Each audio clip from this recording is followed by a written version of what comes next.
बहुत समय पहले की बात है।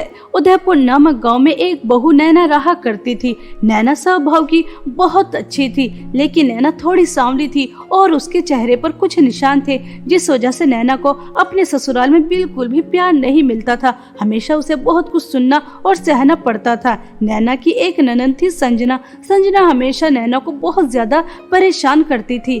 एक दिन संजना की कुछ फ्रेंड उससे मिलने घर आती हैं। तभी नैना उन सभी के लिए नाश्ता बनाकर लेकर आती है। नैना को देखते ही संजना की सभी फ्रेंड्स जोर जोर से हंसने लगती हैं और वह तभी कहती हैं अरे यार संजना, यह काली कलूटी कौन है? वैसे तो तू कॉलेज में बड़ी बनती फिरती थी, अपने आसपास काले और बदसूरत लोगों को भटकने भी नहीं देती थी, फिर यह इतनी काली कलूटी तेरे घर में क्या कर रही है?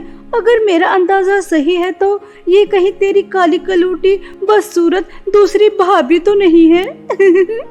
हाँ सपना, तुमने बिल्कुल सही समझा। ये संजना की नई भाभी है, ऐसी काली कलूटी चेहरे पे निशान वाली बदसूरत। अगर संजना तुम अपने भाई की दूसरी शादी कर ही रही थी तो अपनी पहली भाभी की तरह सुंदर तो लेकर आती। वो कितनी ज्यादा गोरी चिट्टी थी, कम से कम इतनी बदसूरत भाभी तो मत लेकर आती। मगर ये तो बहुत सारा दहेज लेकर आई है ना। कल जो तुम कॉलेज में सोने की चैन पहन कर आई थी वो भी तुम्हारी भाभी लेकर आई है ना। शायद तुमने दहेज के लालच में अपने भाई की किस्मत फोड़ दी। इस तरह से संजना की सभी फ्रेंड्स हंस रही थी। संजना को अपनी बहुत ज्यादा इंसल्ट महसूस होती है और वह गुस्से में लाल अपनी सभी फ्रेंड्स के सामने नैना को जोर से थप्पड़ मारती है और कहती है, मैंने आपसे कितनी बार मना किया है कि अपनी काली शक्ल लेकर बाहर मत आया करो। अगर आपने नाश्ता तैयार कर ही दिया था तो आप मुझे बुला लेती, कम से कम आपके आने से मेरी बेइज्जती तो नहीं होती। काली शक्ल लेकर कहीं भी चली जाती हैं, जैसे इस काली कलूटी शक्ल को देखने के लिए सब तड़प रहे हो। अब जाओ यहाँ से, सारा मूड खराब कर दिया। तुम्हारी वजह से मेरे दोस्तों में मेरी नाक ही कट गई। बेचारी नैना चुपचाप संजना की खरी खोटी बातें सुन रही थी और नैना आंखों में आंसू लेकर वहां से आ जाती है। यह सिर्फ आज की बात नहीं थी, हमेशा नैना के साथ ऐसा ही होता था। नैना को हमेशा अपने काले रंग की वजह से बहुत कुछ सुनना और सहना पड़ता था। ऐसे ही समय बीत रहा था। एक दिन संजना को देखने लड़के वाले आने वाले थे। तभी नैना की सास कमला नैना के पास जाती है और उससे कहती है, सुन मनहूस काली कलूटी, तेरी वजह से मेरी बच्ची के रिश्ते में कोई अड़चन नहीं आनी चाहिए। पिछली बार जब तू उसके दोस्तों के सामने गई थी तो मेरी बच्ची की बहुत बेइज्जती हुई थी, लेकिन मैं नहीं चाहती कि मेरी बच्ची के ससुराल वालों के सामने हमारी थोड़ी भी बेइज्जती हो। इसलिए पूरे घर की अच्छी तरह से सफाई कर घर का सारा काम खत्म कर बाहर चली जाना, और तब तक घर में मेहमान है, तब तक घर में आने की जरूरत नहीं है। तुझे देखकर उन्हें लगेगा कि हमने दहेज के लालच में आकर तो जैसी काली कलूटी निशान वाली बदसूरत लड़की को अपने घर की बहू बना लिया। चल अब घर के काम खत्म कर, मनहूस। मम्मी जी, आप मेरे साथ ऐसा बर्ताव क्यों करती हैं? आपको तो पहले ही पता था कि मैं काली हूँ, मेरे चेहरे पर निशान है, फिर आपने मुझे अपने घर की बहू क्यों बनाया? मुझे मत बनाती। जैसी बहू आपकी पहली थी गोरी चिट्टी, वैसी ही बहू ढूंढ कर लेकर आ जाती। आपके बेटे भी मुझसे नाराज रहते हैं, मेरी तरफ देखना भी पसंद नहीं करते, हमेशा मुझे खरी खोटी सुनाते रहते हैं। आप भी मुझसे प्यार नहीं करती।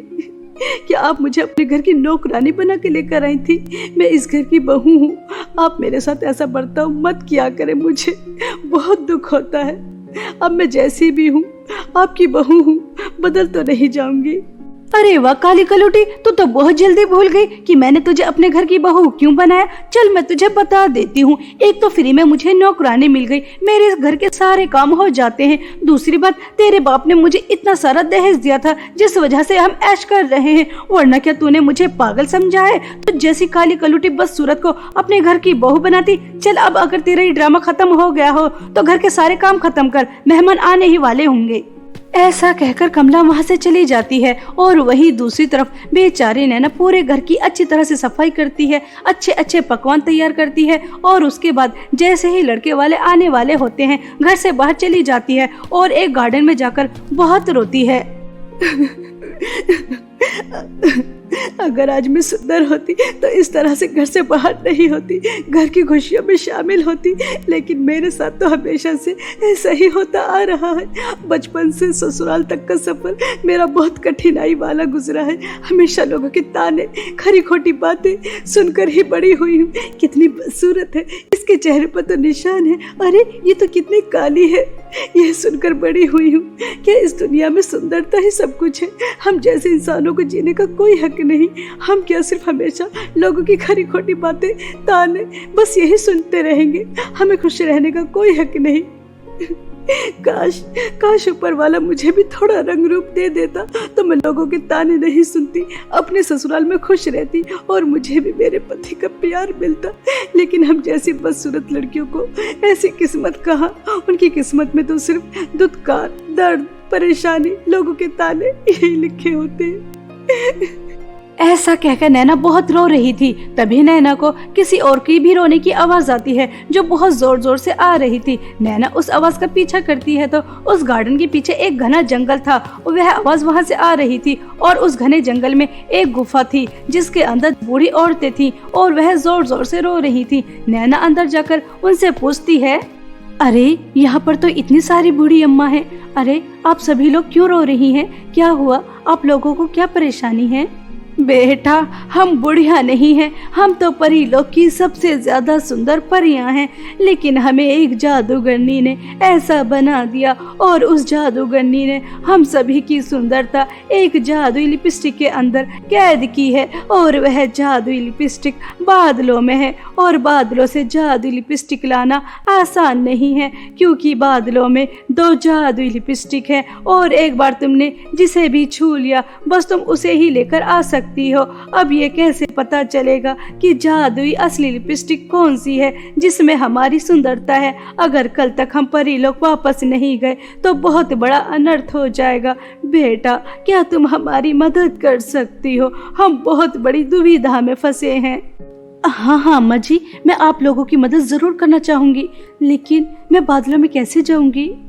नैना के इतना कहते ही तभी एक बूढ़ी औरत चुटकी बजाती है। बादलों में जाने के लिए सीढ़ियां बना देती है। नैना उन सीढ़ियों की मदद से बादलों में पहुंच जाती है और तभी उसे जादुई 2 लिपस्टिक नजर आती हैं। तभी एक जादुई लिपस्टिक से आवाज आती है, मुझे पता है कि तुम्हें यहाँ किसने भेजा है। देखो, अपना और मेरा समय बर्बाद मत करो, मुझे अपने साथ लेकर चलो। मैं ही असली जादुई लिपस्टिक हूँ, मेरे अंदर ही उन सभी परियों की सुंदरता है। लेकिन मैं सोच रही हूँ, इन सब में तुम्हारा क्या फायदा? तुम्हें तो कुछ भी नहीं मिलेगा। तुम यह जादुई लिपस्टिक ले जाकर उन सभी परियों को दे दोगी, मगर तुम्हें तो कुछ भी नहीं मिलेगा। अगर तुम मुझे अपने साथ लेकर जाती हो और उन परियों को मुझे नहीं देती तो तुम्हें मुझे लगाने का एक मौका मिलेगा और उन सभी परियों की सुंदरता तुम्हें मिल जाएगी। तुम दुनिया की सबसे सुंदर लड़की बन जाओगी। जल्दी जल्दी मुझे अपने साथ लेकर चलो। नहीं नहीं नैना, ये भ्रम है, धोखा है। जादुई असली लिपस्टिक मैं हूँ। जादूगरनी ने इसे लोगों को गुमराह करने के लिए रखा है। तो मुझे हाथ लगाओ, मुझे अपने साथ लेके चलो। मैं ही असली जादुई लिपस्टिक हूँ, मेरी बात का भरोसा करो। नैना कुछ समय के लिए दुविधा में फंस जाती है कि असली जादू लिपस्टिक कौन सी है। तभी वह अपनी आंखें बंद करती है और वह फैसला कर लेती है कि असली जादू लिपस्टिक कौन सी है। तभी वह दूसरी जादू लिपस्टिक को हाथ लगाती है। नैना के हाथ लगाते ही पहली जादू लिपस्टिक गायब हो जाती है और वह दूसरी जादू लिपस्टिक लेकर सभी परियों के पास आ जाती है और वह सभी परियां एक एक करके वह जादू लिपस्टिक लगाती हैं तो वह दोबारा से परियां बन जाती हैं। तभी एक परी नैना से कहती है, अरे वाह नैना, आज तक जो किसी ने नहीं किया वह तुमने कर दिखाया। तुम्हें कैसे पता चला कि जादुई असली लिपस्टिक कौन सी है? परी जी, मेरी माँ हमेशा समझाती थी, अगर आपको कोई किसी चीज का लालच दे रहा है इसका मतलब वह झूठा है, मतलबी है, वह आपको लालच देकर फंसा रहा है। बस जैसे ही पहले जादू लिपस्टिक ने मुझे सुंदरता का लालच दिया तभी मैं समझ गई कि असली जादू लिपस्टिक कौन सी है। सच में नैना, तुम बहुत अच्छी हो। तुम्हारा दिल बिल्कुल शीशे की तरह साफ है, इसमें कोई छल कपट नहीं है। तुम बिल्कुल भी लालची नहीं हो, तभी तो तुमने बादलों के 2 जादू लिपस्टिक के बीच में सही चयन किया। अगर तुम सुंदरता के लालच में आ जाती तो तुम असली लिपस्टिक कभी भी नहीं लेकर आ पाती। हमें अपनी जादुई शक्तियों से पता चला है कि तुम्हारे रंग रूप की वजह से तुम्हारे ऊपर कितना जुल्म और अत्याचार होता है, लेकिन अब नहीं। आज से यह जादुई लिपस्टिक तुम्हारी है। हमें जो चाहिए था वह हमें मिल गया। और हाँ, यह जादुई लिपस्टिक कभी भी लालची या बुरे लोगों के हाथ में नहीं लगनी चाहिए, क्योंकि बादलों की जादुई लिपस्टिक हमेशा अच्छे लोगों के ही काम आती है, लालची या बुरे लोगों के नहीं। ठीक है बेटा। परी की बातें सुनकर नैना बहुत ज्यादा खुश हो जाती है और सभी परियां बादलों की जादुई लिपस्टिक नैना को देकर परी लोग चली जाती हैं। परियों के जाने के बाद नैना वह जादुई लिपस्टिक जैसे ही लगाती है तो वह बहुत ही ज्यादा सुंदर हो जाती है, बिल्कुल परियों की तरह। खुद को इतना ज्यादा सुंदर देखकर नैना बहुत ज्यादा खुश होती है। अरे वाह, मैं इस जादुई लिपस्टिक की वजह से कितनी ज्यादा सुंदर हो गई। अब मुझे मेरे ससुराल में सम्मान मिलेगा, सब मुझसे प्यार से बातें करेंगे, मेरे पति भी मुझसे नाराज नहीं रहेंगे। मुझे तुरंत घर जाना चाहिए। आज मैं बहुत ज्यादा खुश हूँ। नैना खुशी खुशी घर चली जाती है। नैना को देखते ही संजना, कमला, नैना का पति सुरेश चौंक जाते हैं कि इतनी ज्यादा सुंदर लड़की कौन है और इनके घर में क्या करने आई। तभी संजना नैना से कहती है, अरे तुम कौन हो? मम्मी, यह लड़की कितनी ज्यादा सुंदर है। ऐसा लग रहा है जैसे मैं सपनों में परियों को देखती थी, बिल्कुल वैसे ही, बिल्कुल परियों की तरह सुंदर। तुम कौन हो? किससे मिलने आई हो? तुम्हें किससे मिलना है? संजना दीदी, मैं कोई परी नहीं हूँ, बल्कि मैं आपकी भाभी नैना हूँ। नैना? नैना तो इतनी काली कलूटी बदसूरत थी, अचानक इतनी ज्यादा सुंदर कैसे हो गई? मम्मी जी, मुझे परियों ने जादुई लिपस्टिक दी, जिसे लगाते ही मैं इतनी ज्यादा सुंदर हो गई। अब तो आप मुझे काली कलूटी बदसूरत नहीं कहेंगी, मुझसे प्यार से बात करेंगी। मम्मी, रात बहुत ज्यादा हो गई, मुझे नींद आ रही है, मैं सोने जा रही हूँ। सुबह जल्दी उठकर आप सभी के लिए नाश्ता भी तो बनाना है। ऐसा कहकर नैना सोने के लिए चली जाती है और बादलों की जादुई लिपस्टिक छुपाकर कहीं रख देती है, ताकि फ्यूचर में कभी किसी को जादुई लिपस्टिक की जरूरत पड़े, लेकिन उससे पहले वह किसी भी लालची इंसान के हाथ न लगे, इसलिए वह बहुत अच्छी तरह से उसे छुपाकर रख देती है। वहीं दूसरी तरफ नैना को इतना ज्यादा सुंदर देखकर संजना की रातों की नींद उड़ जाती है और वह एक दिन सोचती है, जब इतनी काली कलूटी बदसूरत दिखने वाली लड़की इतनी ज्यादा सुंदर हो सकती है, बिल्कुल परियों की तरह, मैं तो पहले ही कितनी ज्यादा सुंदर हूँ। अगर जादुई लिपस्टिक मैंने लगा ली तो मैं न जाने कितनी ज्यादा सुंदर हो जाऊंगी। मुझे वह जादुई लिपस्टिक चुराकर लगा लेनी चाहिए। हाँ, यह ठीक रहेगा। ऐसा सोचकर संजना जादुई लिपस्टिक ढूंढने के लिए नैना के रूम में चली जाती है, लेकिन संजना को इतनी आसानी से बादलों की जादुई लिपस्टिक नहीं मिलती। बहुत मुश्किलों के बाद संजना को वह जादुई लिपस्टिक मिल जाती है और वह खुशी खुशी अपने रूम में लेकर आ जाती है। लेकिन जैसे ही संजना बादलों की जादुई लिपस्टिक लगाती है तो वह बहुत ही ज्यादा बदसूरत हो जाती है। खुद को इतना ज्यादा बदसूरत देखकर वह जोर जोर से रोने लगती है, लेकिन अब कुछ नहीं हो सकता था। उसे उसके लालच और बुरे स्वभाव की सजा मिल जाती है। अगले दिन कमला अपनी बेटी को इतने ज्यादा बदसूरत देखती है तो उसे भी बहुत ज्यादा दुख होता है। बहुत समय पहले की बात है। रामपुर नामक गांव में एक अनाथ गरीब लड़की खुशी रहती थी। वह बहुत ही समझदार और अच्छे स्वभाव की लड़की थी। वह गरीब जरूर थी, लेकिन दिल से बहुत अमीर थी। खुशी को जो भी कुछ काम मिलता वह उसे बहुत मेहनत से करती थी, पैसे कमाती थी और अपने घर का खर्चा चलाती थी, और जो कुछ पैसे बच जाते थे उससे अपने ही जैसे गरीब लोगों की मदद करती थी। अरे अम्मा जी, आज मैं आपके लिए कुछ ड्राई फ्रूट लेकर आई हूँ। ठंड ज्यादा पड़ रही है, इसलिए मैंने सोचा आपको ये फायदा पहुँचाएंगे, इसलिए समय समय पर थोड़े थोड़े खाती रहना। खुशी बेटा, तुम कितनी अच्छी हो, गरीबों के बारे में कितना सोचती हो। तुम खुद इतनी गरीब हो, लेकिन फिर भी तुम गरीबों के बारे में सोचती हो। और देखो सामने कितने अमीर अमीर लोग हैं, उन्हें गरीब लोगों के ऊपर जरा भी दया नहीं आती। खुशी बेटा, खुश रहो। ऐसे ही खुशी हमेशा किसी न किसी की मदद करती रहती थी। खुशी कहीं जा रही थी, तभी रास्ते में खुशी को एक लड़की मिलती है। वह एक पेड़ के नीचे बैठकर रो रही थी। तभी खुशी उस लड़की से पूछती है, सुनो लड़की, मैंने कभी आज तक तुम्हें इस गांव में नहीं देखा, फिर तुम यहाँ पर क्या कर रही हो और तुम क्यों रो रही हो? क्या कोई परेशानी है? मुझे बताओ। हाँ, मैं इस गांव की नहीं हूँ। मैं पास के गांव में अपनी चाची के साथ रहती थी, लेकिन वह बहुत ही दुष्ट है। मुझे मारती है, घर का सारा काम कराती है और खाने के लिए भी कुछ नहीं देती। इसलिए मैं उनका घर छोड़कर आ गई। मेरा नाम सपना है। अब मुझे समझ में नहीं आ रहा कि मैं कहाँ जाऊँ। मेरा तो इस दुनिया में कोई भी नहीं है। देखो सपना, मेरा भी इस दुनिया में कोई नहीं है और मैं एक छोटी सी झोपड़ी में रहती हूँ। अगर तुम चाहो तो मेरे साथ उस छोटी सी झोपड़ी में रह सकती हो, जब तक तुम्हारे रहने का कोई और बंदोबस्त नहीं होता। चलो मेरे साथ मेरे घर चलो। ऐसा कहकर खुशी सपना को अपने साथ घर ले जाती है, लेकिन खुशी को ये पता नहीं था कि जिस लड़की को वह अपने साथ लेकर जा रही है वह कोई मासूम लड़की नहीं है, बल्कि वह अपनी चाची के घर से चोरी कर कर भागी है और उसकी चाची उसे पुलिस के हवाले न कर दे, इसलिए कहीं छुपती फिर रही है। सपना मन ही मन में सोचती है, लगता है कोई बेवकूफी लड़की है जो मेरी बातों में आ गई। चलो ठीक है, कुछ समय इस बेवकूफ लड़की के साथ रह लेती हूँ। अगर इसके पास कुछ जमा पूंजी होगी तो उसे लेकर भी यहाँ से भाग जाऊंगी। बेचारी बेवकूफ। ऐसा सोचकर सपना बहुत हंसती है। अब सपना खुशी के साथ ही रहने लगती है। खुशी दिन रात मेहनत करती, पैसे कमाती और सपना आराम से उसके ही घर में रहकर पैसे उड़ाती रहती। एक दिन खुशी सपना से कहती है, सपना, तुम्हें इतने दिन हो गए मेरे साथ रहते रहते, लेकिन तुम मेरे साथ कोई काम करने जाती ही नहीं हो। अब मैं तुम्हारा और अपना खर्चा नहीं उठा सकती।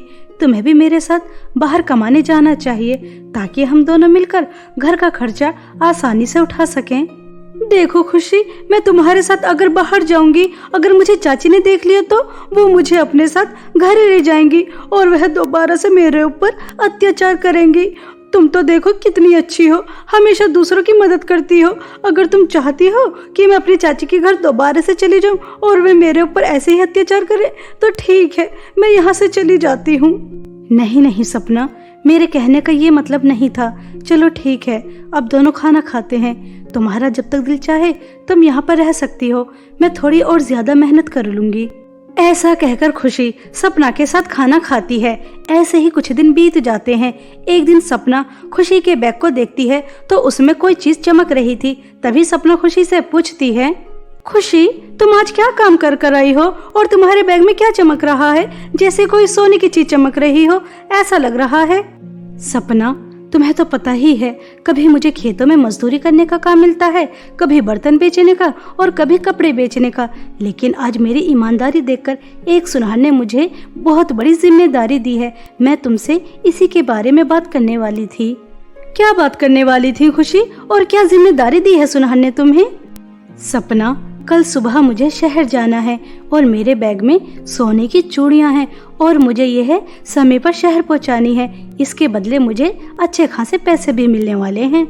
सोने की चूड़ियों का नाम सुनकर सपना की आंखों में चमक आ जाती है और वह उन्हें चुराने का प्लान बना लेती है। खुशी को सपना के ऊपर पूरा भरोसा था, लेकिन बेचारी को कहाँ पता था कि उसकी पीठ पीछे सपना क्या करने वाली है। खुशी सो जाती है, तभी सपना उसके बैग में से सभी सोने की चूड़ियां चुरा लेती है और मन ही मन बहुत खुश होती है। अरे वाह, मुझे ही नहीं पता था इतनी छोटी सी झोपड़ी में मुझे इतना सारा माल मिल जाएगा। मैं तो बस इतनी छोटी झोपड़ी में इसलिए रह रही थी कि मुझे 2 वक्त खाना मिल रहा है, लेकिन मुझे क्या पता था कि मुझे इतनी सारी सोने की चूड़ियां मिल जाएंगी। बेवकूफ लड़की, तुझे मेरे ऊपर भरोसा नहीं करना चाहिए था। अब देख, मैं तुझे कितना बड़ा चूना लगाने वाली हूँ और मैं इन सोने की चूड़ियों को बेचकर शहर में रहूंगी एक आलीशान घर में। ऐसा सोचकर सपना सभी सोने की चूड़ियां चुराकर और खुशी को धोखा देकर भाग जाती है। बेचारी खुशी सुबह उठकर देखती है तो उसके बैग में एक भी सोने की चूड़ियां नहीं थी। खुशी सपना को चारों तरफ ढूंढती है, लेकिन उसे सपना कहीं भी नजर नहीं आती। खुशी अब सब समझ जाती है कि सपना ने ही उसकी सोने की चूड़ियां चुराई हैं। यह जानकर खुशी बहुत रोती है। ये मेरे साथ कितना बड़ा अनर्थ हो गया। सुनहर ने तो मेरे ऊपर भरोसा किया था, तभी तो उसने मुझे इतनी सारी सोने की चूड़ियां दी थी। अब मैं इतना बड़ा नुकसान कैसे भरूंगी? भलाई का तो जमाना ही नहीं रहा। मैंने सपना के ऊपर तरस खाकर उसे अपने घर में रखा और उसने मुझे इतना बड़ा धोखा दिया। सपना को ऐसा नहीं करना चाहिए था। अब मैं क्या करूं? इतने सारे पैसे कहां से लेकर आऊंगी? सुनार तो मुझे नहीं छोड़ेगा। अब मैं क्या करूं? मुझे सपना की मदद नहीं करनी चाहिए थी।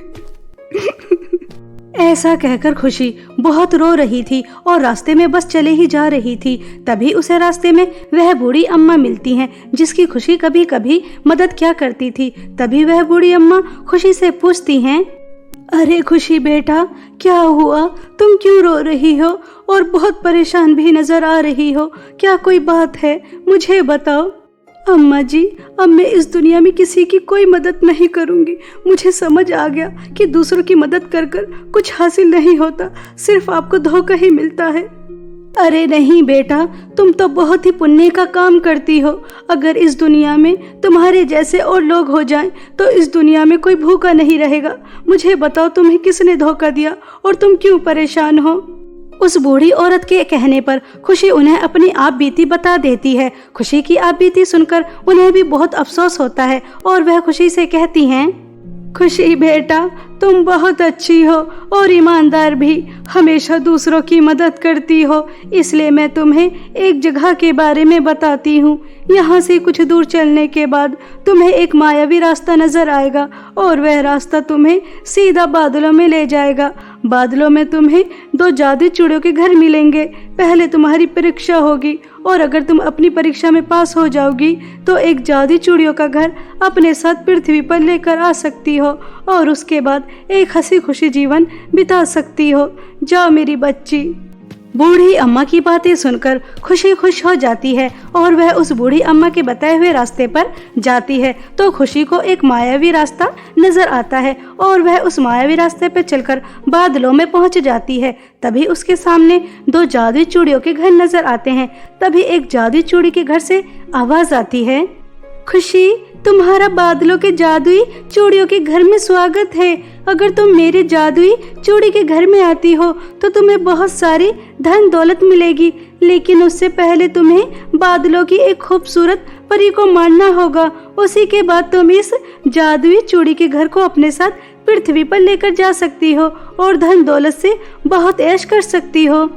खुशी, अगर तुम मेरे जादुई चूड़ी के घर में आती हो तो तुम्हें ज्यादा धन दौलत तो नहीं मिलेगी, सिर्फ इतनी ही मिलेगी जितनी तुम्हें जरूरत है और तुम्हें किसी को मानने की भी जरूरत नहीं है। अब तुम्हारे हाथ में है कि तुम्हें बहुत सारी धन दौलत चाहिए जिससे तुम बहुत अमीर हो जाओगी, या फिर जितनी तुम्हें जरूरत है इतनी चाहिए। फैसला तुम्हारे हाथ में है। मैं जादुई दूसरा चूड़ी का घर चुनती हूँ। मुझे बहुत सारी धन दौलत नहीं चाहिए। मुझे धन दौलत का लालच नहीं है, बस मुझे जितनी ज़रूरत है उतना ही चाहिए। मुझे मेहनत कर कर कमाना अच्छा लगता है। मैं अपना नुकसान पूरा कर कर दोबारा से मेहनत कर कर 2 वक्त का खाना खाऊंगी। मुझे किसी को मारकर बहुत सारी धन दौलत नहीं चाहिए। खुशी के इतना कहते ही बादलों का पहले वाला जादुई चूड़ी का घर गायब हो जाता है और खुशी दूसरे जादुई चूड़ी के घर के अंदर जाकर देखती है तो उसके अंदर बहुत सारी धन दौलत होती है, हीरे जवाहरात, सोने के सिक्के। यह सब देखकर खुशी चौंक जाती है। तभी जादुई चूड़ी के घर से आवाज आती है, खुशी, तुम बहुत अच्छी हो। तुम्हें किसी चीज का लालच नहीं है। तुमने धन दौलत का लालच नहीं किया, इसलिए तुम्हें ये सारी धन दौलत मिलती है। तुम अपने साथ जादुई चूड़ी के घर को लेकर जा सकती हो। तुम्हें कभी किसी चीज की कोई कमी नहीं होगी। जादुई चूड़ी के घर की बातें सुनकर खुशी खुश हो जाती है और वह बादलों से वह जादुई चूड़ी का घर अपने साथ पृथ्वी पर लेकर आ जाती है। अब खुशी वह जादुई चूड़ी के घर से सोने की चूड़ियां सुनहर को वापस भी कर देती है और अपने साथ साथ और भी गरीब और अनाथ लोगों की बहुत मदद करती है। हमेशा की तरह खुशी गरीब लोगों की मदद कर कर वापस आ रही थी। तभी उसे रास्ते में सपना नजर आती है जिसे पुलिस पकड़कर लेके जा रही थी। तभी खुशी सपना से कहती है, सपना, बुराई का फल एक ना एक दिन जरूर मिल ही जाता है। मैंने तुम्हारे साथ कितना अच्छा किया और तुमने मेरे साथ कितना बुरा किया, लेकिन मेरी अच्छाई और ईमानदारी ने मेरे साथ बुरा नहीं होने दिया। देखो आज मेरी अच्छाई और ईमानदारी की वजह से मेरे पास बादलों के जादुई चूड़ियों का घर है, जिसकी मदद से मैं अपने साथ साथ और भी लोगों की मदद कर रही हूँ। अब तुम जाओ और जेल में सड़ो।